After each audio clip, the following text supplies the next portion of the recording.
Welcome to Telugu one news. నేను మహాలక్ష్మి. ఆంధ్రప్రదేశ్లో ప్రజల తీర్పు ఎలా ఉందో చెప్పడానికి ఒక్క ఉమ్మడి గోదావరి జిల్లా ఫలితం చూస్తే సరిపోతుందని అంటారు. ఉమ్మడి ఆంధ్రప్రదేశ్ నుంచి ఇదే వరవడి కొనసాగుతూ వస్తోంది. విభజిత ఆంధ్రప్రదేశ్లో జరిగిన 2 ఎన్నికల్లోనూ కూడా తూర్పుగోదావరి జిల్లా ప్రజల ఆదరణ పొందిన పార్టీయే అధికారంలోకి వచ్చింది. ఈసారి కూడా అదే జరుగుతుందని పరిశీలకులు విశ్లేషిస్తున్నారు. మరి ఈసారి తూర్పు ప్రజల దీవెన ఎవరికి ఉంది అంటే జిల్లాలో గెలుపు ఓటములను ప్రభావితం చేయగలిగే 2 సామాజిక వర్గాల మొగ్గు ఎటువైపు ఉందన్నది పరిశీలిస్తే సరిపోతుందంటున్నారు.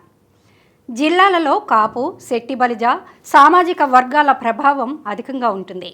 ఈ 2 సామాజిక వర్గాల్లో శెట్టి బలిజ సామాజిక వర్గం బీసీల కిందకి వస్తుంది.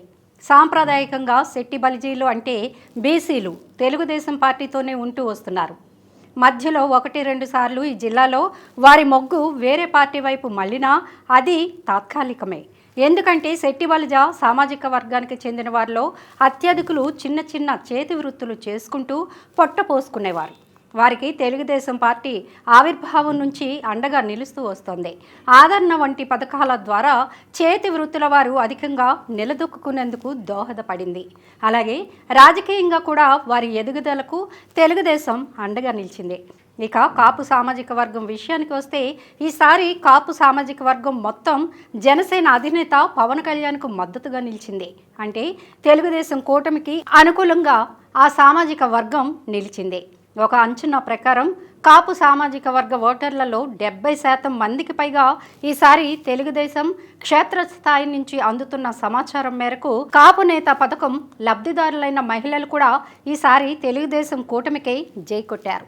2017లోనూ కూటమి ప్రభావం ఏమిటన్నది చవిచూసిన జగన్మోహన్ రెడ్డి 2019 ఎన్నికల్లో విజయం సాధించి అధికారంలోకి వచ్చిన క్షణం నుంచి బీసీలను తెలుగుదేశం పార్టీకి దూరం చేయడానికి ప్రయత్నాలు ప్రారంభించారు. బీసీల కోసం కార్పొరేషన్లు పెట్టారు. అయితే వాటి ద్వారా అందిన ఆర్థిక సహాయం ఏమీ లేదనుకోండి, అది వేరే విషయం. ఇక శెట్టి బలిజ సామాజిక వర్గంలో గౌడ, ఏత, ఈడిగ వంటి ఉపకులాల వారు ఆర్థికంగా ఒకంత మెరుగైన స్థితిలో ఉంటారు. ఈ ఉపకులాలకు చెందిన వారంతా ప్రధానంగా మద్యం వ్యాపారం అంటే బార్లు, వైన్ షాపులు నిర్వహించేవారు. జగన్మోహన్ రెడ్డి మద్యం విధానం కారణంగా వీరంతా బాగా దెబ్బతిన్నారు. కాకినాడ రూరల్, ప్రత్తిపాడు, పిఠాపురం, జగ్గంపేట ప్రాంతాల్లో వీరి జనాభా ఎక్కువ. అలాగే పి గన్నవరం, ముమ్మడివరం, కొత్తపేట, రామచంద్రాపురం, అమలాపురం, రాజోల్లో కూడా వీరు చెప్పుకోదగ్గ సంఖ్యలో ఉన్నారు. అదేవిధంగా ఆనపర్తి, రాజమహేంద్రవరంలో కూడా వీరి ప్రభావం కనిపిస్తూ ఉంటుంది. చివరి క్షణంలో కూటమిని దెబ్బ కొట్టేందుకు జగన్ జిల్లాలో శెట్టి బలిజులకు ఎక్కువ స్థానాలు కేటాయించడం ద్వారా వారి మద్దతు సాధించాలన్న ప్రయత్నం చేశారు. రాజమహేంద్రవరం రూరల్, రాజమహేంద్రవరం సిటీ, రాజమహేంద్రవరం లోక్సభ నియోజకవర్గాల్లో జగన్ శెట్టి బలిజ సామాజిక వర్గానికి చెందిన అభ్యర్థులకు టికెట్లు ఇచ్చారు. అదే సమయంలో సీట్ల సర్దుబాటు కారణంగా తెలుగుదేశం కూటమి శెట్టి బలిజ సామాజిక వర్గానికి చెందిన వారికి పెద్దగా సీట్లు కేటాయించడానికి అవకాశం లేకుండా పోయింది. ఇది తమకు లాభిస్తుందని వైసీపీ ధీమాగా ఉంది.